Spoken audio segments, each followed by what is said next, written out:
ওগো বর্ষা তুমি ঝরো না গো মন জোরে,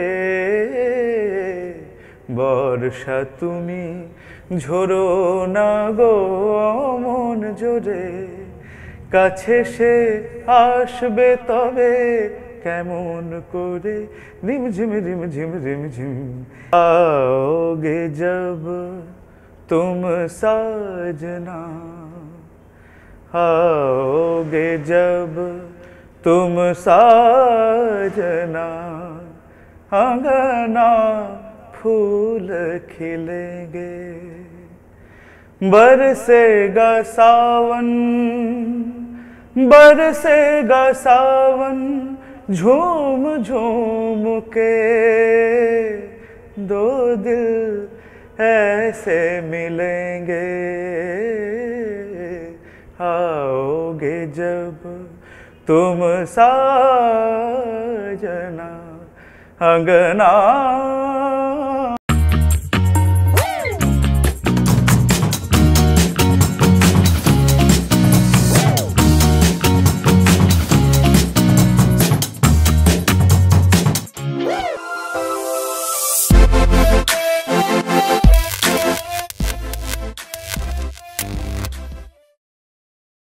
নমস্কার, হ্যালো পৃথিবীর পডকাস্টে আজকে আমাদের সঙ্গে এমন একজন মানুষ আছেন যার সুরেলা গলায় গোটা বীরভূম কাঁপে, এবং শুধু বীরভূম না, বীরভূমের এই মানুষ বীরভূম ছাড়িয়ে বাইরে গিয়ে গোটা বীরভূমের নাম বাইরে গিয়ে বেশ সুন্দরভাবে কাঁপিয়ে এসছে। আপনি ভাবছেন কে, তাই না? আপনি ভাবছেন যে কে সেই মানুষটা? সব কিছুই হবে আপনার নিজের চ্যানেল S2S মিডিয়ার হ্যালো পৃথিবী পডকাস্টে, কারণ আমি জানি আপনি হলেন সেই মানুষ যে আজ এই পডকাস্ট দেখতে যখন শুরু করেছে তখন পুরোটা দেখবে। তাই আমার অনুরোধ এটাই, যখন শুরু করেছেন সঙ্গে থাকুন পুরোটা নিয়ে। আমি শুরুতেই প্রণাম জানাই এবং নমস্কার জানাই, ওয়েলকাম জানাই ইন্দ্রনীলকে, যে স্পেশালি আজকে আমাদের এই ছোট্ট রিকোয়েস্টে তুমি এসছো, এতটা টাইম স্পেয়ার করেছো আমাদের জন্য। ঠিক আছে, তো আমি যাব, অনেক কিছু প্রশ্ন, অনেক কিছু জানার আছে, কারণ আমাদের যারা দর্শক, বেসিক্যালি আমাদের এই গোটা বীরভূম জেলার যারা মানুষজন আছে, আমাদের এই পডকাস্টের মেন টার্গেটটাই ওটা, যাতে বীরভূমের যারা টেস্টিমোনিয়াল তৈরি করেছে নিজেদেরকে, সেই টেস্টিমোনিয়ালদের যেন দেখে ইন্সপায়ার হয়ে আরও কোনো বাচ্চা, আরও কোনো মানুষ যদি সেরকম হতে চায়, সেটা অনেক সহজ রাস্তা খুঁজে পায়, এবং এই পডকাস্টটার টার্গেটই সেটা। তো আমি শুরুতেই তোমায় জিজ্ঞেস করবো, যেটা একদম শুরুর প্রশ্ন এটাই, তুমি যদি গায়ক না হতে তাহলে তুমি কি হতে?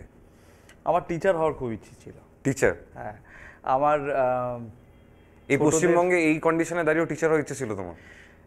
না, আমার ইচ্ছেটা তো এখন ছিল না। ওকে, আমার ছোটবেলায় ছিল। ছোটবেলায় ছিল। আমার ছোটবেলায় আমার ইচ্ছে ছিল যে আমি শিক্ষক হব। যদি গান বাজনার জগতে না আসতাম তাহলে হয়তো আমি শিক্ষক হওয়ার চেষ্টা করতাম, এবং ছোটদের সাথে সময় কাটাতে, বাচ্চাদের সাথে, এবং তাদেরকে কিছু শেখাতে আমার বড্ড ভাল লাগে। সেটা একটা অল্টারনেটিভ ওয়ে হতে পারতো, আর তা নইলে আরেকটা জিনিস হতে পারতো, শেফ হতে পারতো। সেফ? হ্যাঁ, একদম। সো মানে তোমার রান্না করতে ভালো লাগে? আমার ভালো লাগে, কিছুটা বলবো যে প্রয়োজনের তাগিদে শিখে ফেলেছিলাম। হ্যাঁ, প্রয়োজনের তাগিদে অবভিয়াসলি। তো আমার কিন্তু এটা আমার মানে যেহেতু খেতে ভালো লাগে, সেহেতু রান্নার প্রতি একটা আগ্রহ, মানে ছোটবেলায় যখন মাকে রান্না করতে দেখতাম আমি বেশ দাঁড়িয়ে শেখার চেষ্টা করতাম যে কোনটা কেমন হচ্ছে। হ্যাঁ, তো এই বিষয়টা ছিল ছোট থেকে। তাহলে ওটা ক্রিয়েটিভিটির পার্ট। হ্যাঁ, এবং যারা দেখবে গান বাজনা করেন বা ছবি করেন, তারা তাদের একটা প্যাশন থাকে অ্যাবাউট কুকিং। এক্স্যাক্টলি, অনেকের আছে সেটা। কিন্তু আমি রিসেন্ট টাইমে একজন মানে আমাদের এই গোটা ভারতবর্ষের স্বনামধন্য একজন হারমোনিকা প্লেয়ারের সাথে টাইম স্পেন্ড করছিলাম ওনার বাড়িতে, and he made a fabulous chicken for me in a show I met with him. আমরা সবাই জানি যে আমাদের মহাগুরু মিঠুন চক্রবর্তী, তিনি ভীষণ ভালো রান্না করতে পারেন, এবং শুধু রান্না করতে পারেন নয়, রান্না করে খাওয়াতে ভালোবাসেন। এবং আমি আরো অনেক মানুষকে চিনি যারা আমাদের ফ্র্যাটার্নিটির এবং বা অভিনয় জগতের, এইটা একটা তাদের নেশা থাকে। মানে আমরা তো সকলে সেই কিংবদন্তিটা জানি, মানে অভিনয় জগতের অন্যতম শ্রেষ্ঠ একজন নায়িকা সুপ্রিয়া দেবী, তার হাতের জাদু, তার বেনুদির রান্না, সবাই বলেন, আমরা তো তাকে দেখেছি তার শেষ বয়সে হয়তো। একদমই তাই। কিন্তু এই রান্নার প্রতি ইচ্ছেটা, বেনুদির রান্না নিয়ে একটা বই অলরেডি পাবলিশড হয়েছে। অনেক বই, ওনার অনেক পুরনো এমন রেসিপিস আছে যেগুলো আমরা কখনো শুনিও নি তার নাম, কিন্তু মহানায়ক খেতে ভালোবাসতেন, পড়েছি অবশ্য। যে উনি খেতে ভালোবাসতেন বলে নানান ধরনের এক্সপেরিমেন্ট করতেন। তো আমার আমি গায়ক না হলে, প্রফেশনাল শিল্পী না হলে, পেশাদার শিল্পী না হলে এই দুটো রাস্তা হয়তো খোলা ছিল। বাহ। আমি এই জায়গাটাতেই দাঁড়িয়ে একটা প্রশ্ন জিজ্ঞেস করতে চাইছি, সিউড়িতে যেহেতু তুমি সিউড়ি থেকে বিলং করো, সিউড়িতে কোনো ওপেন মাইক করার কোনো জায়গা নেই? তুমি এটা নিজেও ফিল করেছো মোস্ট প্রবলি, কারণ open mic it's one of the option যেখানে মানুষজন নিজের জায়গাটাকে এক্সপ্লোর করতে পারে। তোমার কাছ থেকে কোনোদিন আমরা এটা এক্সপেক্ট করতে পারি যে কোনোদিন ফিউচারে কোনো একটা রেস্তোরাঁ তৈরি হবে তোমার হাত দিয়ে, যেখানে একটা দারুণ রান্না খাওয়ারও জায়গা থাকবে এবং একটা ওপেন মাইক মানে স্পেসও থাকবে, যেখানে মানুষজন এসে তাদের ক্রিয়েটিভিটি, গান, যে ট্যালেন্টেড দেখো আমি একটা কথা বলি, সিউড়ি শহর আমরা ছোটবেলার থেকে যেভাবে দেখে এসেছি, আমাদের তো বড় হওয়া সিউড়ি কেন্দ্রিকই একদম। আমার ছোটবেলায় পড়াশুনো শিশু মন্দিরে, সরোজিনী দেবী সরস্বতী শিশু মন্দির, হ্যাঁ, সেখানে আমার ছোটবেলার থেকে পড়াশুনো। আমরা গ্রাম থেকে আসতাম, আমার তো বাড়ি বীরভূমের সিউড়ির বড় আলুন্দা গ্রামে, এবং সেখানে এখনো আমাদের সমস্ত কিছুই আছে। দাদু ঠাম্মা থাকেন, আমাদের যাবতীয় সমস্ত কিছু এখানে রয়েছে। তো সেখান থেকে আমাদের যাতায়াত করে সরোজিনী দেবী সরস্বতী শিশু মন্দিরে পড়তে আসা, এবং তারপরে জেলা স্কুল, এই দীর্ঘ যাত্রা পথে আমি এবং আমার দাদা আমরা একই স্কুলে পড়তাম। তো আমরা অনেক পরিবর্তন দেখলাম। আমরা ছোটবেলায় যখন আসতাম তখন আমাদের দুটো বাস চলতো, হ্যাঁ, দুটো বাস চলতো। তারপর আস্তে আস্তে বাড়তে সেটা 5টা 6টা হতে শুরু করলো। এমন একটা সময় এসেছিল যখন 15 মিনিট একটা করে বাস আসতো, এবং আমরা যেহেতু বাসের কোনো ঠিক ঠিকানা ছিল না, এবং বাবা মা তারা চিন্তা করতেন যে আমাদের এক কাকু আমাদের দুই ভাইকে সাইকেলে করে নিয়ে আসতেন সামনে এবং পেছনে বসে, এবং রোদ ঝড় বৃষ্টি সমস্ত কিছু মাথায় নিয়ে আমরা দুই ভাই, সেই কাকু আমাদের নিয়ে যাচ্ছেন আর আমরা দুই ভাই চলেছি এত দূর রাস্তা। তো সেগুলো মনে পড়ে। সেই জায়গার থেকে আজকে এখন আবার বাসের সংখ্যা কমে গেছে, অনেক অল্টারনেটিভ এসে গেছে। তার সাথে সাথে শুরু করে সিউড়িতে এত রেস্তোরাঁ হয়েছে, এত খাবারের দোকান হয়েছে, এত শপিং মল হয়েছে, নতুন নতুন জায়গা হয়েছে যেখানে আমরা যেতে পারছি বা মানুষজন যেতে পারছেন। সেই জায়গার থেকে কল্পনাটা কিছু অস্বাভাবিক নয়, হতেই পারে কোনোদিন, হতেই পারে, হ্যাঁ হতেই পারে কোনোদিন। আমার হাত ধরে না হলেও হতেই পারে, কারণ আমার তো সব মানে সিউড়িতে সময় দেওয়ার সময়টা এখন অনেকটাই কমে গেছে, ফলে সেটা করতে গেলে থাকতে হবে। তো সেইটা আমার পক্ষে কতটা সম্ভব আমি এখনই জানি না, কিন্তু কেউ না কেউ তো করবেই। এই যেভাবে এগোচ্ছে সমস্ত কিছু, এবং আমাদের চাহিদাও যেভাবে বাড়ছে, আমরা যেহেতু আমাদের জেনারেশন অনেকেই বাইরে পড়তে যাচ্ছে, আমাদের আগের থেকেই বলছি, পড়তে যাচ্ছে, সেখান থেকে ফিরে তারা সেই ফিলটা অনুভব করতে চাইছে। আজকে বলো না তুমি, সিউড়িতে বিরিয়ানির দোকান কটা ছিল? ছোটবেলায় ছিল না তো, কিন্তু বাইরে গিয়ে আমাদের স্বাদ বদল হয়েছে। একদমই। বিরিয়ানি বলো, পিৎজা বলো, বার্গার বলো, স্যান্ডউইচ বলো, ইচ এন্ড এভরিথিং। আমরা আগে কি ভাবতাম, বা সিউড়ি ফেরা মানে মায়ের হাতে রান্না খাওয়া, নিশ্চয়ই সেটা তো থাকবেই, কিন্তু তার থেকেও বড় কথা এই যে ফাস্ট ফুডগুলো চলে আসছে, এগুলো তো সিউড়ি শহরে ইন্ট্রোডিউসড হয়েছে। সিউড়ির মোস্ট প্রবাবলি প্রথম রেস্তোরাঁ ছিল আমাদের এখন যেটা এট প্রেজেন্ট গোল্ডেন শু ওদিক জায়গাটা, মধুবন বলে একটা রেস্টুরেন্ট ছিল। That was the first restaurant I know in my childhood. হতে পারে, মেবি হয়তো তখন তুমি ছোটবেলায় জানতাম রুচিকা, না রুচিকাটার আগে মধুবন বলে একটা রেস্তোরাঁ ছিল, এবং একজন ডক্টরের ওয়াইফ সেটা বানিয়েছিলেন। আচ্ছা, and I can prominently remember that the very first time I tasted chilli chicken there. আচ্ছা, তখন অনেক ছোট ছিলাম।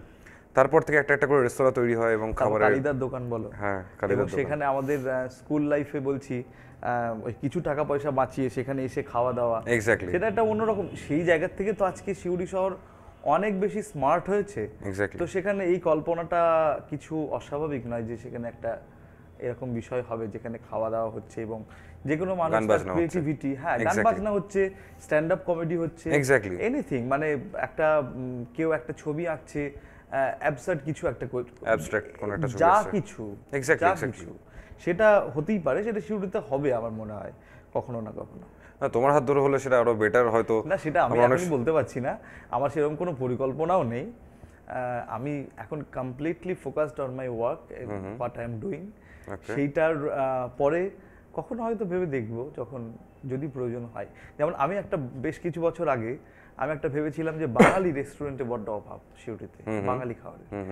আমরা যে সমস্ত জায়গায় খেতে যেতাম, সাউথ ইন্ডিয়ান রেস্টুরেন্টে খুব অভাব, হ্যাঁ আছে, সেটা এখনো আছে, সেটা তুমি শিওর থাকো কিছুদিনের মধ্যে হয়তো থাকবে না, কেউ না কেউ করবে। কিন্তু আমার মনে হয়েছিল যে একটা পিওর বাঙালিয়ানা, যেখানে যেখানে হারিয়ে যাওয়া বিভিন্ন রেসিপিস যেগুলো মানুষজন খেতে পায় না, সেটা মানে বাইরে গেলে খেতে পায়, সিউড়ি শহরে খেতে পায় না, বা সেগুলো প্রায় অবলুপ্ত হতে চলেছে, সেরকম কিছু জিনিস নিয়ে করা যেতে পারে। তো সেটা আমি ভেবেছিলাম, কিন্তু তারপরে যে কাজের চাপে, নানান রকম চাপে সেটা আর হয়ে ওঠেনি। তারপরে দেখলাম বাহ, বেশ কয়েকটা সুন্দর সুন্দর বাঙালি খাবারের দোকান, আনন্দম তো ছিলই আমাদের পরিচিত, তাছাড়াও আরো বেশ কিছু হয়েছে, যাতে করে এই ডিমান্ডটা হয়তো এখন আর অতটা নেই। কিন্তু এখন তো বাঙালি খাবারের দোকান, মানে অনেক বাঙালি খাবার বাড়িতে হোম ডেলিভারি করছে, চড়ুইবাতি বলে একটা আছে। কিন্তু আমার ব্যক্তিগতভাবে বাঙালি খাবারের প্রথম এবং শেষ ঠিকানা Anandam. Okay okay, that is your own choice. একদম। আমি এই জায়গাটা থেকে একটা জিনিস জিজ্ঞেস করছি, তুমি সিউড়ির ছেলে, আমার সিউড়ি বাড়ি, একদম। সিউড়িতে তুমি এস্টাবলিশড, মানে মোটামুটি established in the sense of, মানে তুমি এখান থেকে বিলং করো, তোমার হৃদয়ের কোনো একটা জায়গায় সিউড়ি আছে। সিউড়ির কোনো একটা মানুষ, সে খেতে ভালোবাসে, সে যদি তোমাকে কোনো ডিমান্ড করে যে তোমার হাতের কোনো বানানো খাবার খাবে, ধরো না আমি যদি তোমায় করি, তো is it possible for you? হ্যাঁ, কেন নয়, সেটা একদম অবভিয়াসলি আমি খুব গ্ল্যাডলি অ্যাকসেপ্ট করব। আমি অন ক্যামেরা লাইক টু রেখে দাও, তুমি রেখে দাও এটা। এবং বর্ষা আসছে, চলেই এসছে প্রায়। হ্যাঁ, ইলিশ মাছ উঠবে, তোমাকে ইলিশের পাতুরি ভাত খাওয়াবো আমি, একদম কনফার্ম। বেশ, এটা খাওয়াটা খাবো। বাস আমি এই মুহূর্তে, যেহেতু বর্ষার কথা উঠলো, যেহেতু তোমায় আমরা আজকে পেয়েছি এবং সিউড়িতে বর্ষাও হচ্ছে, সিউড়ির আশেপাশে খুব সুন্দর সবুজ হচ্ছে, সবকিছু খুব ভালো লাগছে, যদি এক কলি গান গাইতে পারতে তুমি, একটু যদি শুনতে পেতাম। হ্যাঁ নিশ্চয়ই, মানে বর্ষা আসলে অনেকগুলো গান মনে পড়ে, তার মধ্যে একটা গান আমার বড্ড প্রিয়, যেহেতু একটু সেমি ক্লাসিক্যাল গানের ছোঁয়া আছে, আমার খুব আমি সেই গানটা শুনতে চাইছি, যার সাজা পান তুমি খেয়েছিলে। হয়তো সেই মানুষটা পার্থিবভাবে আমাদের সঙ্গে নেই, আমি গল্পটাতেও যাব, শুধু যদি একটু গানটা শুনতে পাই তাহলে গল্পটা যেতে সুবিধা হবে। आओगे जब तुम साजना, आओगे जब तुम साजना, अंगना फूल खिलेंगे, बरसेगा सावन, बरसेगा सावन, झूम झूम के दो दिल ऐसे मिलेंगे, आओगे जब तुम साजना, अंगना फूल खिलेंगे। বাহ বাহ, সাধু সাধু, সত্যি মানে এই জন্য এরকম একজন মানুষকে পেলে আরো বেশি ভালো লাগে। এবার আমি আসবো ওই গল্পটা শুনবো, যে মানে সে যে পানটা খাইছিলেন তোমার। ওরে বাবা, সে আমার সারা জীবনের সঞ্চয়। উস্তাদ রশিদ খানের হাতের উনি পান, সেই ছবিটাও আছে আমার কাছে। উনি পান সাজছেন, উনি তো খুব পান খেতেন, আর একটা ওনার পোটলা ছিল যেটাতে করে সব নিয়ে আসতেন, এবং জর্দা পান, এবং উনি নিজের হাতে খুব ভালো বিরিয়ানি রান্না করতেন। হ্যাঁ, এটা আমরা আমাদের অনেক বন্ধুদের কাছে শুনেছি। ওনার বাড়িতে ঈদের দিনকে উনি নিজে রান্না করতেন, এবং বিরিয়ানিটা ওনার হাতের, সেটা যারা খেয়েছেন, আমার সে সৌভাগ্য কোনোদিন হয়নি, যারা খেয়েছেন তারা বলেন যে অমৃত সমান, এত ভালো রান্না করতেন। এবং রশিদজি যখন আমি যখন ওনার সাক্ষাৎ পাই, তখন আমাদের যাদবপুর ইউনিভার্সিটিতে, তখন আমি যাদবপুরের ছাত্র, যাদবপুর ইউনিভার্সিটিতে উনি একদিন এলেন একটা অনুষ্ঠানে গাইতে, ত্রিগুণা সেন অডিটোরিয়ামে। তো সেখানে গাইতে এলেন, এবং আমি শুনতে গেছিলাম অবশ্য আমাদের পরম শ্রদ্ধেয়া আমার গুরু বিদুষী হৈমন্তী শুক্লার সাথে। এমনি গেলে হয়তো কোনো পাত্তাই দিতেন না, কারণ তখন আমি এক নিতান্তই স্টুডেন্ট এবং গান বাজনার জগতেই আসিনি। তো ওনার সাথে গেলাম, আমার মনে আছে আমি সাদা পাঞ্জাবি পরে গেছিলাম, উনি প্যান্ট শার্ট পরে গান গাইতে এসছেন। মানে ওনার তো এরকম ছিল, উনি প্যান্ট শার্ট পরে দিব্যি বসে ফাটিয়ে খেয়াল গাইতেন, কোনো অসুবিধা ছিল না, এই সমস্ত ছিল না। তো গেলাম ওখানে অনুষ্ঠান শুরুর আগে আমাদের বিদুষী হৈমন্তী শুক্লাকে দেখে উনি এগিয়ে এলেন, এগিয়ে এসে উনি জানেন যে উনিও পান খেতে ভালোবাসেন। তো ওনার জন্য একটা পান সাজা হলো, আমি পাশে দাঁড়িয়ে আছি, তেরে কো চাইয়ে, ভালো আগে মিল যায় তো আচ্ছা। খুব খুব খুব কচে গেলেন, এইটুকু ছেলে পান খাবে। তারপরে কি যত্নে, কি আদরে একটা সুন্দর পান বানিয়ে হাতে দিলেন, মুখ মে রাখলে আচ্ছা লাগেগা, ওইটা নিয়ে গান শুনতে গেলাম। এবং তারপরে উনি যোগকোষ গিয়েছিলেন, মনে আছে, অপূর্ব সেই, মানে আমি বিশ্বাস করতে পারি না, চোখের সামনে উনি গাইছেন, আর ওইরকম একটা গায়কী, ওরকম একটা অরা, Exactly. এটা আমি আমার সারা জীবনের কিছু কিছু সঞ্চয় আছে। যেমন উস্তাদ জাকির হোসেন, নজরুল মঞ্চে অনুষ্ঠান হচ্ছে, বুঝলে, সামনের সিটে সমস্ত দিকপাল শিল্পীরা বসে আছেন, সবাই শুনতে এসছেন, এবং এইটা আয়োজন করেছিলেন, তিনিও একজন কিংবদন্তি তবলাবাদক, পণ্ডিত শুভঙ্কর ব্যানার্জি, তিনিও করোনায় চলে গেছেন। তো তিনি অ্যারেঞ্জ করেছেন, তার মায়ের স্মৃতিতে একটা অনুষ্ঠান প্রত্যেক বছর হতো, নজরুল মঞ্চে অনুষ্ঠান আয়োজন হয়েছে। সামনের চেয়ারে, সামনের সারিতে যারা বসে আছেন তাদের নাম শুনলে গায়ে কাঁটা দেবে। পণ্ডিত অজয় চক্রবর্তী, কৌশিকী চক্রবর্তী, উস্তাদ রাশিদ খান, হৈমন্তী শুক্লা, উস্তাদ মাশকুর আলী খান সাহেব, শাহিদ পারভেজ, এবং প্রচুর, মানে কেউ বাকি নেই। কলকাতা শহরের যারা বিশ্বসেরা মানুষজন তারা কেউ বাকি নেই ওই কনসার্টে যাননি। তো আমিও একটা পাস পেয়েছিলাম, সেই পাসটা নিয়ে অনুষ্ঠান শুনতে গেছি। তো আমি যেহেতু দীর্ঘদিন ধরে হৈমন্তী পিসির বাড়িতে যাতায়াত আছে, আমি ওনার কাছে শিক্ষা গ্রহণ করছি, তো সেই সূত্রে আমার একটা বাড়তি অ্যাডভান্টেজ ছিল, আমি যে কোনো জায়গায় সহজে পৌঁছে যেতে পারতাম। তখন অবশ্য আমার সারেগামাপা হয়ে গেছে, হ্যাঁ, তখন আমার সারেগামাপা হয়ে গেছে, এবং প্রায় অনেকেই চেনেন জানেন। আর তাছাড়া আমি তো পণ্ডিত অজয় চক্রবর্তীর কাছে তালিম নেওয়ার আমার দীর্ঘদিন সুযোগ হয়েছিল, তো উনিও আমাকে যথেষ্ট স্নেহ করেন, গুরুমা তিনিও যথেষ্ট স্নেহ করেন। তো আমি অনুষ্ঠানটা শেষ, মানে ট্রিমেন্ডাস 1 ঘন্টা 10 মিনিট বাজানোর পরে আর ভর্তি নজরুল মঞ্চ, 2500 লোক ভর্তি, একদম টইটম্বুর, একটা সিট খালি নেই সেখানে, এবং লোকজন মেঝেতেও বসে আছে প্যাসেজে। হওয়ার পরে আমার তো খুব লোভ হচ্ছে, আমি একটু যাই, ওনার পা ছুঁয়ে একটু প্রণাম করি। উস্তাদ জাকির হোসেন, মানে কিংবদন্তি মানুষ, যার নামের সাথে তবলাটা জড়িয়ে আছে, তবলা মানেই জাকির হোসেন। হ্যাঁ, কি তবলা এমন বাজাচ্ছে, জাকির হোসেন হবে যেন।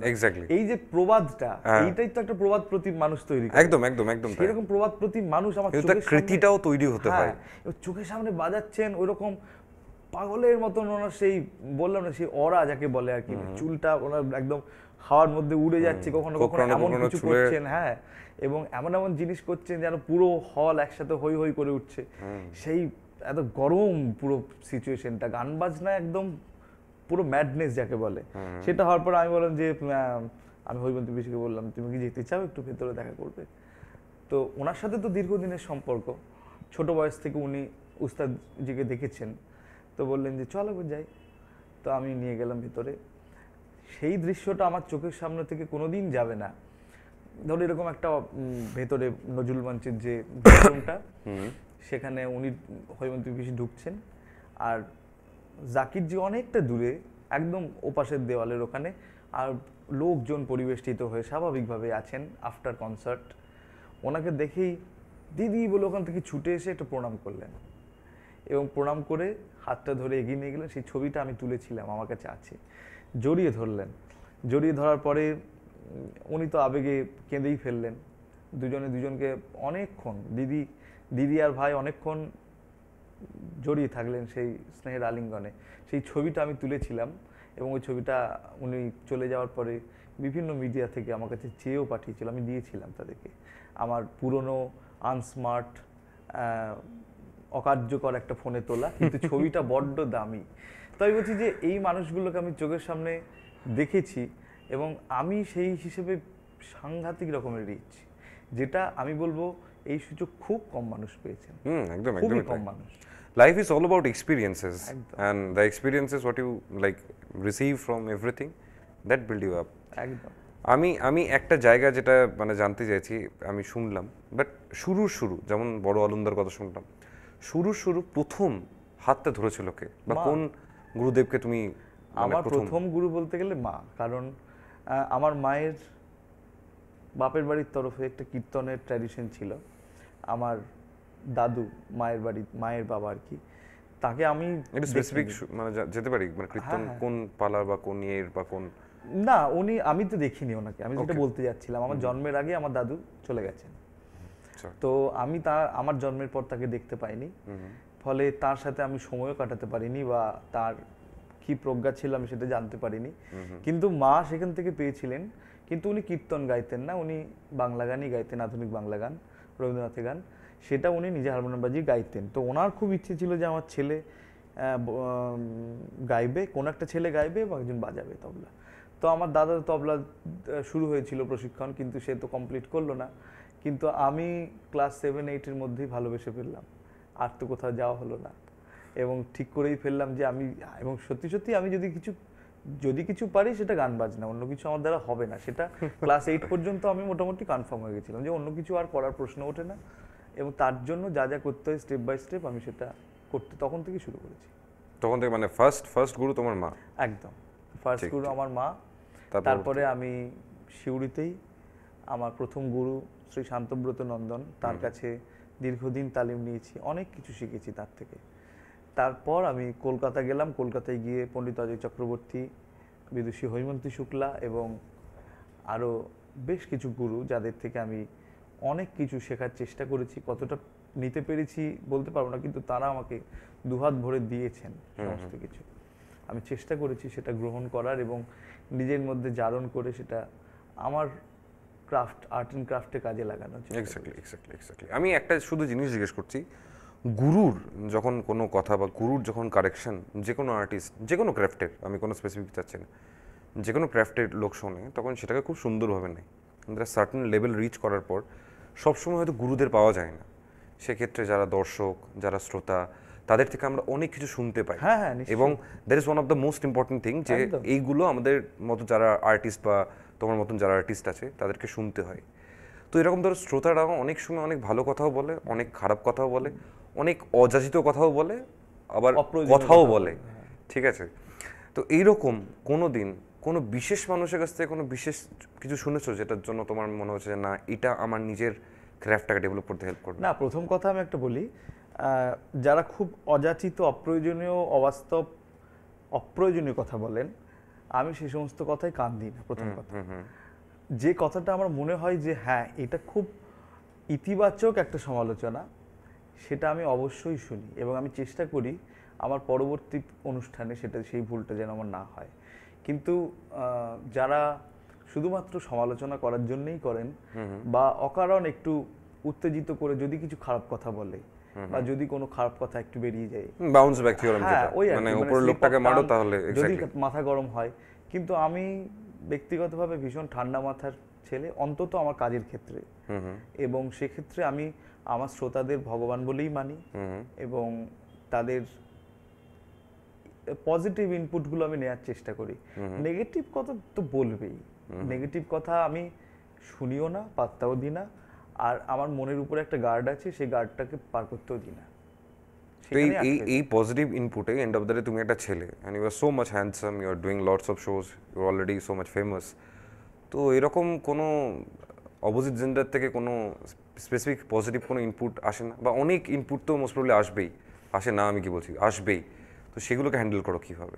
না দেখো, একটা কথা বলি, সেটা তো হয়, আমরা গান বাজনা করছি, কারণ আমাদের আলোচনাটা কিন্তু খুব ফ্রেন্ডলি আলোচনা, that's why I can like ask you. সেটা অনেক ক্ষেত্রে দেখো, অনেক ক্ষেত্রে অনেককে দেখে ভালো লাগে, বা কেউ কেউ ধরো ইনবক্স করলো কোন একটা কিছুতে, আমি বুঝতে পারি যে কথাটা কোন দিকে এগোচ্ছে, but I am not actually serious about that নাও।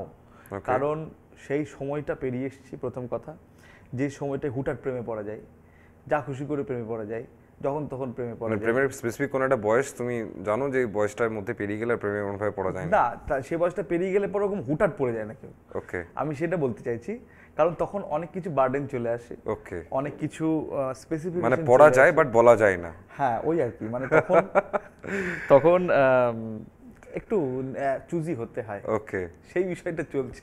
ওকে, তো চুজি হতে হয়, তো there is lots of option most probably may use to come to you. হ্যাঁ, তো এইরকম যে চুজি ব্যাপারটা, এই চুজি ব্যাপারগুলোর মধ্যে অপশনে শুধুমাত্র সিউড়ি বা বীরভূম জেলার কিছু জন, না কলকাতা বা কলকাতার বাইরে? দেখো, একটা ভুল হচ্ছে, আমি সিউড়িতে বা বীরভূমে কাজকর্ম করেছি আজ থেকে 10 বছর আগে।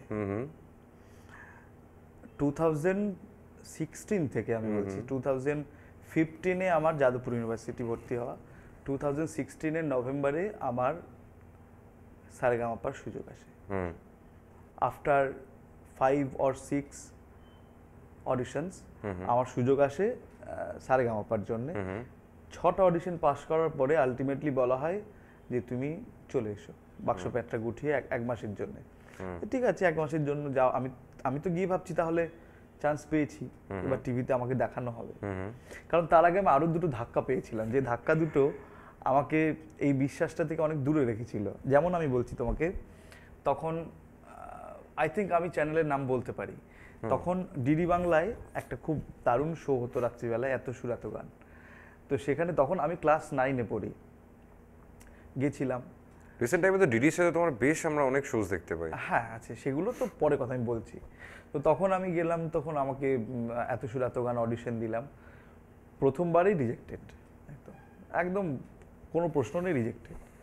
তো আমি কাঁদতে কাঁদতে ফিরলাম। আর তখন আমার ওই ভয়েস চেঞ্জের ব্যাপারটা, ছেলেদের যেটা অ্যাডোলেশনের সময় হয়, তখন চলছিল এজ ফ্যাক্টর। হ্যাঁ, এজ ফ্যাক্টর, ক্লাস 9 পড়ছি তখন, চলছিল। পরের বছরে, সে বছর তো পেলাম না, কাঁদতে কাঁদতে বাড়ি ফিরলাম। পরের বছর আবার গেছি এবং প্রিপারেশন নিয়ে গেছি, কিন্তু গলাটা তো সঙ্গ দিচ্ছে না, গলাটা তো চেঞ্জ হচ্ছে, ওকে তো টাইম দিতে হবে। পরের বছর গেলাম, পরের বছরও পত্রপাঠ বিদায়, এবং সেটা আবার টিভিতে দেখানো হলো। চলে যাচ্ছে। আমি বন্ধু বান্ধবদের কাছে খুব লজ্জিত হলাম যে আমি চান্স পাইনি। ঠিক আছে, ভালো কথা। এবং তখন একটা মনে মনে শপথ করেছিলাম যে যদি এই প্রতিষ্ঠান কোনোদিন আমাকে ডাকে, আমি তবেই আসবো, নইলে এই রাস্তাতে কোনোদিন আসবো না। তারপর তো ওই প্রতিষ্ঠানে প্রায়ই আমরা দেখতে পাই তোমাকে। হ্যাঁ, তারপর থেকে অসংখ্য, মানে কোনো গুণে শেষ করা যাবে না, অসংখ্য কাজ করেছি, অসংখ্য রকমের কাজ করেছি এবং করে চলেছি, এবং আমাদের প্রত্যেকের গর্বের প্রতিষ্ঠান সেটা।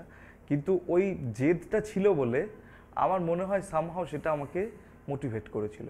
এবং তারপরে আমি যখন কলকাতায় শিফট করলাম, তারপরে বাবা একদিন বলল যে এরকম সারেগামাপার নোটিফিকেশন বেরিয়েছে অডিশনের, এরকম ব্যাপার, তুই যা। আমি বললাম বাবা আমি যাবো না, শুধু শুধু চান্স পাবো না, আমার মুখ দেখাবো, তারপরে লোকজন এই সমস্ত বাজে কথা বলবে, আমি যাবো না, প্লিজ আমাকে ছেড়ে দাও। বলো ঠিক আছে, তুই এটাই ফার্স্ট অ্যান্ড লাস্ট বার, তার আগে আমি কোনোদিন যাইনি, এটাই ফার্স্ট অ্যান্ড লাস্ট বার, তুই সারেগামাপার অডিশন দে, যা হয় দেখা যাবে। তা আমি গেলাম, গিয়ে দেখছি যোধপুর পার্ক গার্লসের অডিশন হবে, ওইখান থেকে ঢাকুরিয়ার ব্রিজ পর্যন্ত লাইন পড়েছে।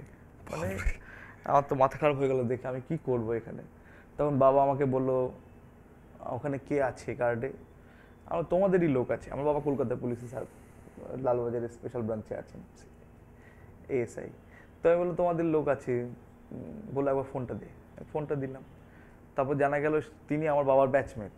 বাহ। হ্যাঁ, তো সেই সূত্রে আমাকে গেটটা উনি পার করে দিলেন, বললেন যে ঠিক আছে আমি গেটটা পার করে দিচ্ছি, এত যা লাইন আছে তো রাত্রি 12:30 বাজবে, সারাদিন দাঁড়িয়ে থেকে গান বাজনা হবে না। তো ভেতরে ঢুকে গেলাম, অডিশন দিলাম। তারপরে 2 মাস কোনো কল এলো না, আমি তো জানলাম বাবা চুকে বুকে গেছে, আমাকে আর যেতে হবে না, আমার কোনো অশান্তি নেই, বেঁচে গেলাম। আর তখন সারেগামাপার ক্রেজ ভাবা যায়, এক্স্যাক্টলি একদম ঘরে ঘরে, তখন তো এত মানে মুঠোফোন আমাদের হাতে আসেনি যে ওটা নিয়ে সবসময় বসে থাকবো, স্মার্টফোন তখন এত রমরমা বেড়ে যায়নি, তখনও সত্যি মানুষের কাছে জীবন মানে ওটাই ছিল, টেলিভিশনটা একটা বড় বিনোদন, এবং গ্রাম থেকে সব জায়গায় চলছে।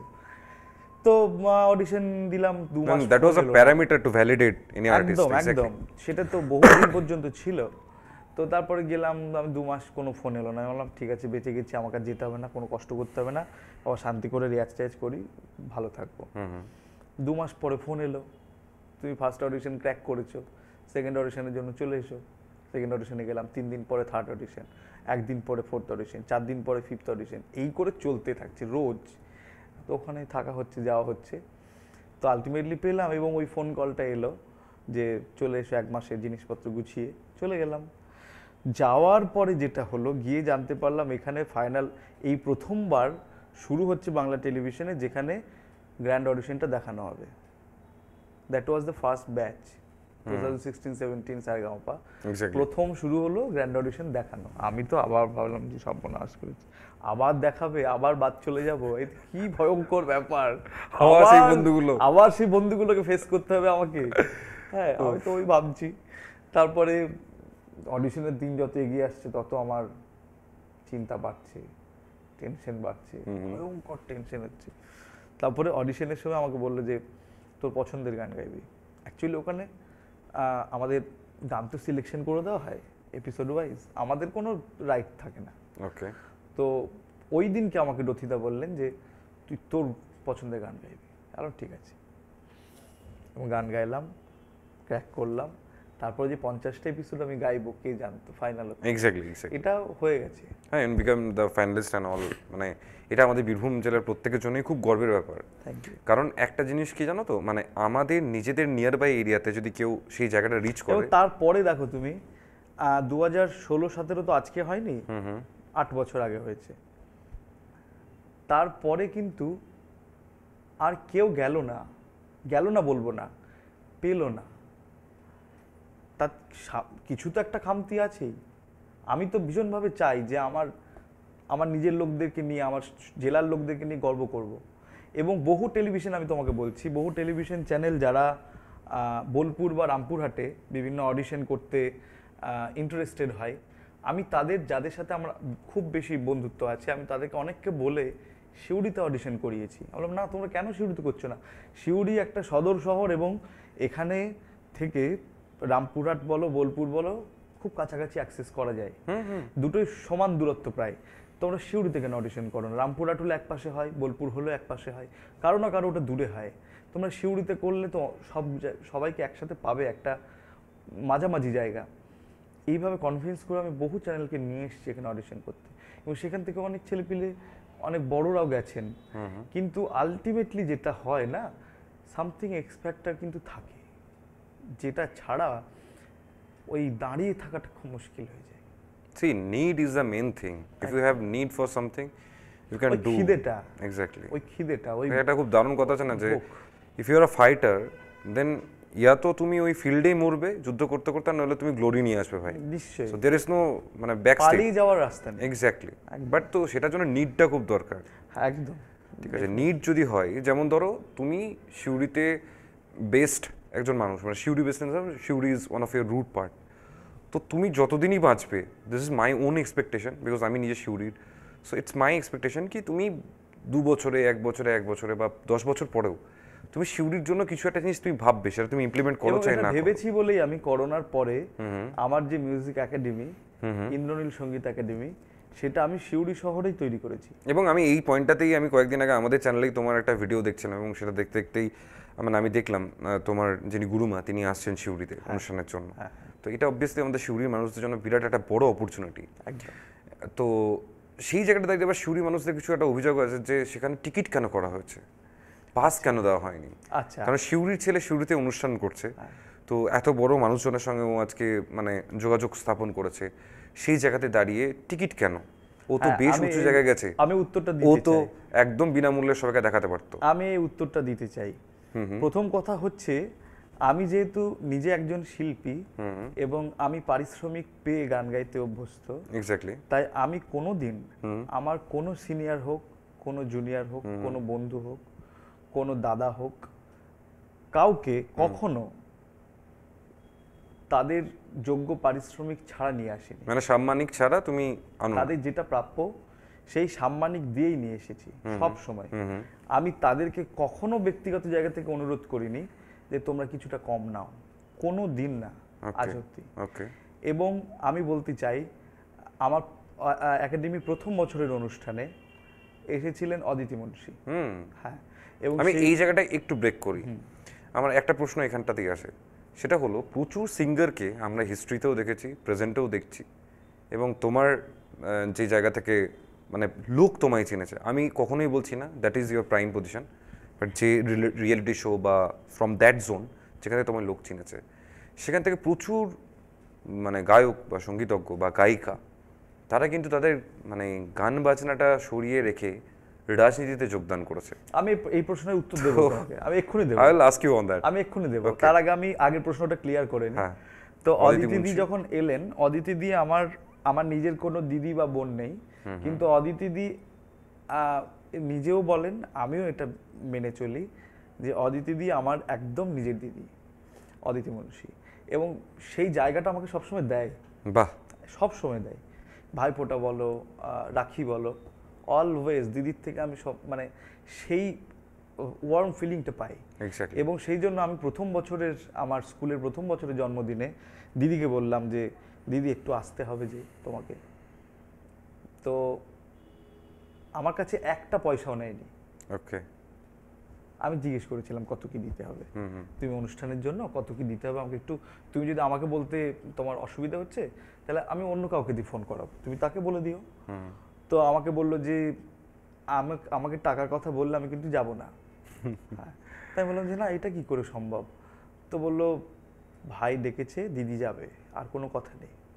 সেই অনুষ্ঠান বিনা পয়সায় অনুষ্ঠান হয়েছে এবং সেই অনুষ্ঠান আমরা ডিআরডিসি হলে করেছি। তুমি বললে বিশ্বাস করবে না, আমি লোকজনকে বলে বলে বাড়ি গিয়ে ফোন করে সেই অনুষ্ঠানের ফ্রি পাস তাদেরকে দিয়েছি। সেই অনুষ্ঠানে ডিআরডিসি হলে কত সিট, 400 মতন সিট। সেই অনুষ্ঠানে 200 সিট খালি। 200 জন এসেছেন, 200 জন আসেননি, সিট খালি অর্ধেক। ওকে। এবং তারপরে আমি যে সিদ্ধান্তটা নিলাম যে না,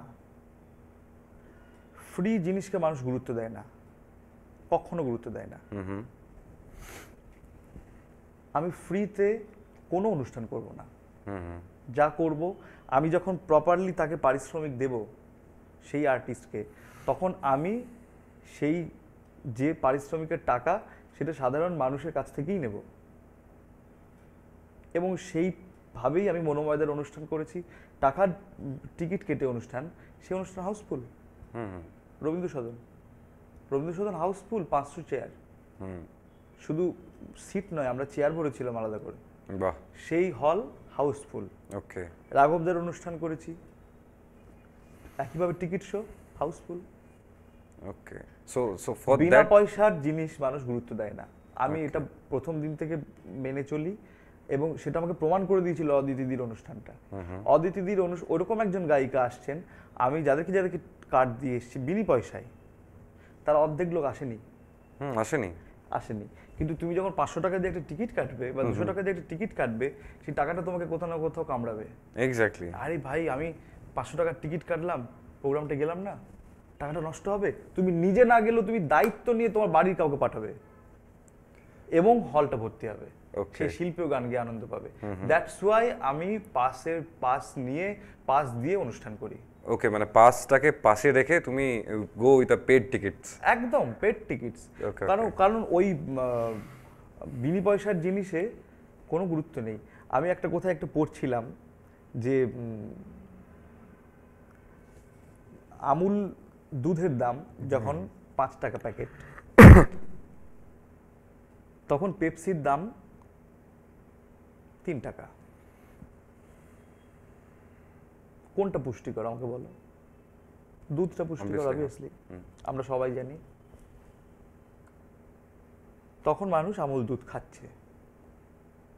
পেপসি ঠিক করলো বিক্রি বাড়াতে হবে, ওরা 1 লাফে 3 টাকা থেকে বাড়িয়ে করলো 13 টাকা। ওকে। লোক পেপসি কেনা বেশি শুরু করলো। তার মানে কি, আমাদের মাইন্ডসেটে আছে। এবং আমরা যখন বাজার যাই, তুমি দেখবে সবচেয়ে দামি যে সবজিটা হয় না, সেই সবজিটা মানুষ না পারলেও কেনার চেষ্টা করে। ইঁচড় যখন প্রথম নামে, ফুলকপি যখন প্রথম নামে, বাজার করা হয় তাহলে? হ্যাঁ নিশ্চয়ই, একটা কিনে থলিতে ভরে নিয়ে আসবে। একটাই কিনতে পারি। তুমি বাজার করো কেন? ধরো, হ্যাঁ বলছি, আমি ধরো একটাই কিনতে পারছি। একটা ফুলকপির দাম ধরো 50 টাকা। আর ইলিশ মাছ কিনে বাইরে ঝুলিয়ে আনতে হবে। হ্যাঁ, আমি বলছি শোনো না, সবাই ইলিশ মাছ চলবে। একটা ফুলকপির দাম, আমি নন ভেজ যাচ্ছি না, ভেজ বলছি। ওকে। একটা ফুলকপির দাম ধরো 50 টাকা। ওকে। সেই ফুলকপিটা কিনে থলিতে ভরে কিন্তু নিয়ে আসবে লোকটা। কিন্তু ওই ফুলকপি যখন 5 টাকায় দেবে, তখন তুমি দেখবে গরুতে খাচ্ছে। এইটা বেসিক ডিফারেন্স। আমি এই ডিফারেন্সটা মানি, এবং এই ডিফারেন্সটা যারা যত তাড়াতাড়ি বুঝতে পারবে তত ভালো।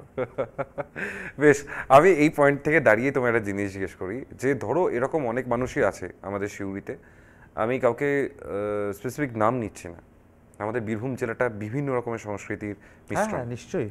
তাদের মধ্যে হয়তো কোনো একজন মানুষ আছে যার হয়তো তোমার অনুষ্ঠানটা দেখার খুব ইচ্ছে ছিল, কিন্তু তার হয়তো সম্ভব নয় ওইটুকু টাকা এফোর্ড করার। ঠিক আছে, কারণ আমি যেরকম মানুষ, আমার কাছে প্রত্যেকটা মানুষ হিসেবে প্রচুর দামি। নিশ্চয়ই। সে যদি চাই তোমার অনুষ্ঠান দেখতে যেতে, যে না ভাই আমার কাছে দেওয়ার ক্ষমতা নেই, আমি অনুষ্ঠান দেখতে যেতে পারি, তো সেটা কি অপশন আছে? সেটার অপশন তো আমি বলবো তাহলে S2S মিডিয়া করুক।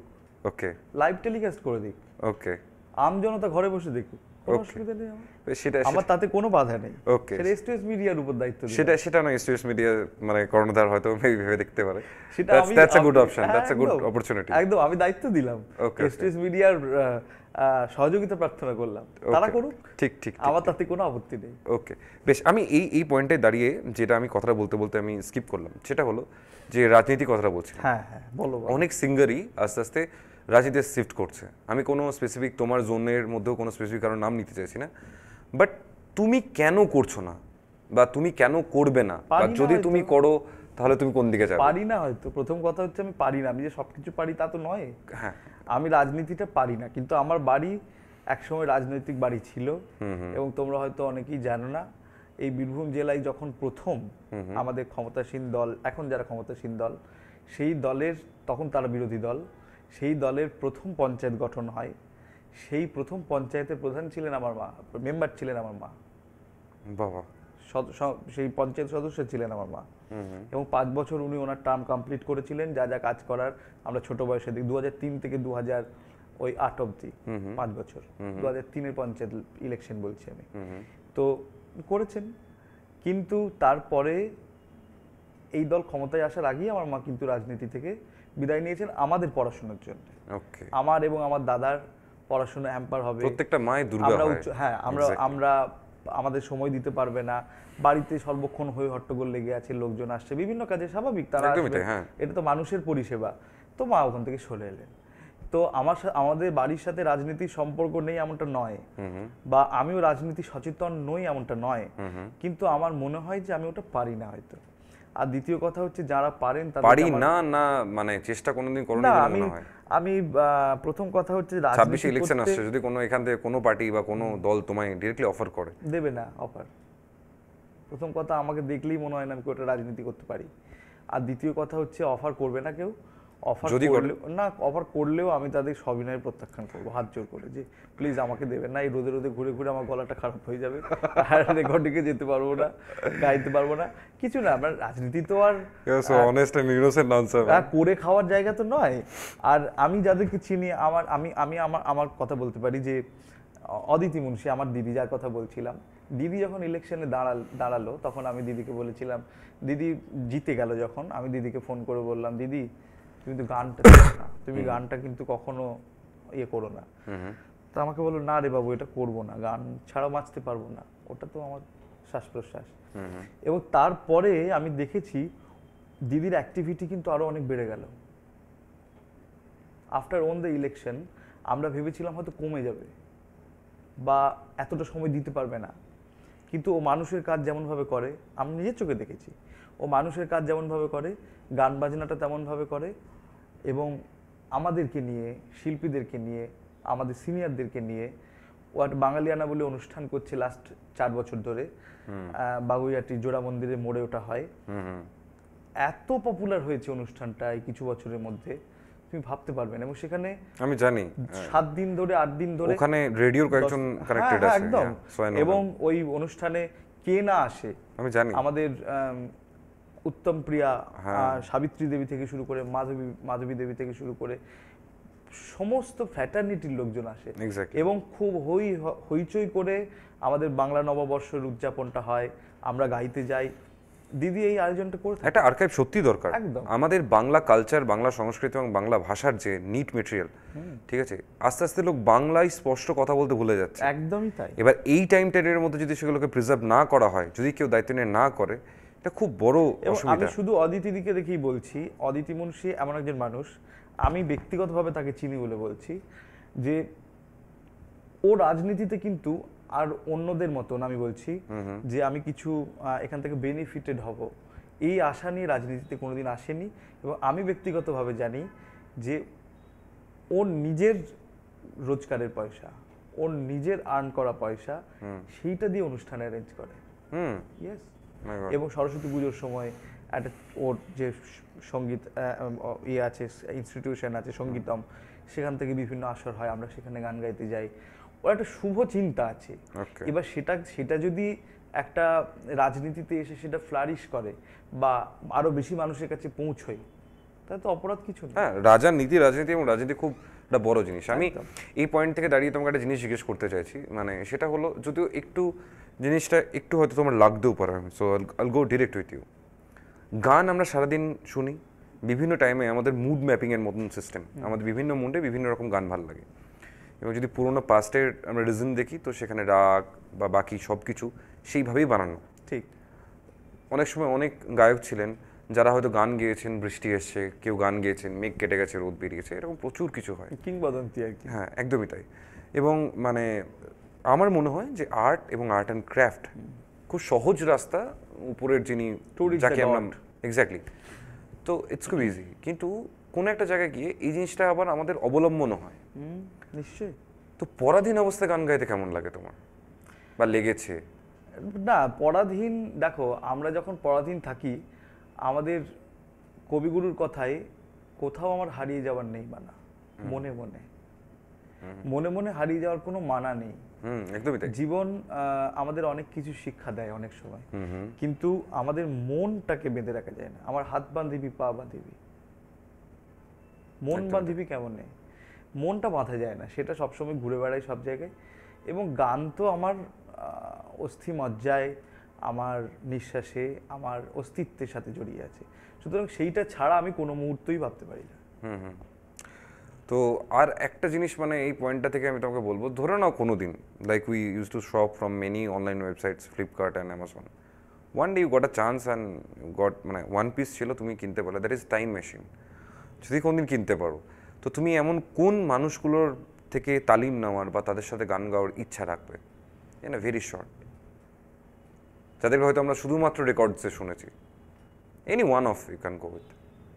আচ্ছা, যাদের সাথে আমি মানে এখন আর সুযোগ পাবো না, মানে তারা নেই, তারা ধরো চলে গেছে। আচ্ছা, so you got the opportunity to buy a time machine. ফ্লিপকার্টে কোনো সকালবেলা খুললেন, দেখলে ও there is a time machine আছে, so you got the opportunity and you can buy it. তো সেই জায়গাটা যদি তুমি অপশন পাও, তো তুমি কোন এমন পার্থিবভাবে চলে যাওয়া কোনো একজন গায়ক বা সঙ্গীতজ্ঞ, সঙ্গীত শিল্পী বা যন্ত্রশিল্পী এরকম মানুষের কাছে তালিম নিতে চাইবে? বা প্রথম কথা তো আমি গাইতে চাইবো, মানে এটা খুব ধৃষ্টতা হবে, আমাকে মাফ করবেন, যা প্রশ্ন করেছি সেই প্রশ্নের উত্তর দিতে হবে। আমি প্রথম কথা তো আমি চাইবো যে আমি গাইছি, পণ্ডিত রাধাকান্ত নন্দী বাজাচ্ছেন আমার সাথে তবলা, এটা আমি চাইবো, এটা টাইম লাইনে, টাইম মেশিনে এক্স্যাক্টলি। আর দ্বিতীয় হচ্ছে মুকেশজির সাথে কোনো একটা এমন স্টেজ শেয়ার করছি যেখানে আমরা একসাথে গাইছি কোনো একটা গান, একদিন বিক জায়গা মাটি কেমন হয়তো গাইছি।